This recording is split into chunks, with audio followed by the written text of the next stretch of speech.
السلام علیکم ورحمۃ اللہ وبرکاتہ۔ اچھا جی، محترمہ بھائی لکھتے ہیں جی، علی رضی اللہ عنہ کی نظر میں عثمان رضی اللہ عنہ کا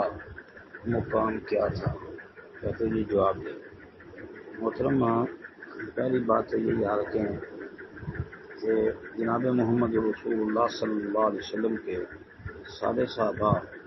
رضوان اللہ علیہ مجمعین آپس میں ایک دوسرے کے ساتھ محبت کرنے والے، شفقت کرنے والے، آپس میں بہت زیادہ نرم تھے، رحماء بینہم کی یہ تصویر تھے۔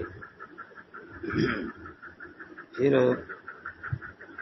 مصنف ابن ابی شیبہ کے اندر یہ بات صحیح سند کے ساتھ ہے کہ حضرت علی رضی اللہ تعالی عنہ نے ایک دفعہ خطبے کے دوران جب یہ آیت کریمہ پڑھی، ان الذین سبقت لهم منا الحسنى اولئک عنہا مبعدون،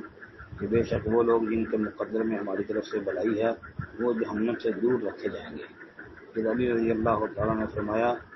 عثمان رضی اللہ تعالیٰ عنہ انہی میں سے ہیں۔ ایک بات اسی طرح حضرت علی رضی اللہ تعالی عنہ انہوں نے دونوں ہاتھ اٹھا کر یہ دعا فرمائی کہ دونوں ہاتھ اٹھا کر یہ دعا کیا کرتے تھے، اے اللہ میں عثمان کے خون سے بری ہوں۔ یہ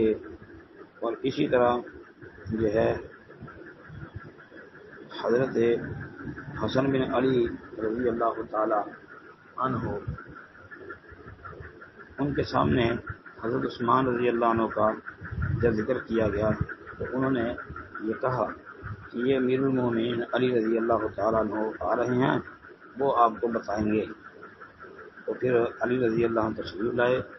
انہوں نے فرمایا کہ عثمان ان لوگوں میں سے ہے جن کے متعلق اللہ تعالیٰ نے یہ بات بیان فرمائی ہے کہ وہ ایمان لائے، نیک اعمال کیے، پھر ایمان کے ساتھ تقوی والا راستہ اختیار کیا، پھر تقوی اور احسان والا راستہ اختیار کیا، اور اللہ احسان کرنے والوں سے محبت کرتا ہے۔ یہ بھی مصنف ابن ابی شیبہ کے اندر صحیح سند کے ساتھ ہے۔ اب علی رضی اللہ تعالیٰ عنہ کا ان کے متعلق کتنا اچھا خیال ہے کہ وہ ان کو جہنم سے دور رکھے ہوئے افراد میں شمار کرتے ہیں، مطلب کہ یہ جہنم کی گرم ہوا سے بھی دور رہیں گے جی، اس میں جانا تو بڑی دور کی بات ہے، یعنی اتنا اچھا خیال ہے۔ دوسرا حضرت علی رضی اللہ تعالی عنہ نے کئی موقعوں پر عثمان رضی اللہ تعالی عنہ کی عظمت، فضیلت، مقام، مرتبہ اس کو بیان کیا ہے۔ پھر اسی طرح جو ہے ایک جگہ علی رضی اللہ تعالی عنہ کا یہ فرمان بھی ہے، کہتے ہیں کہ مجھے امید ہے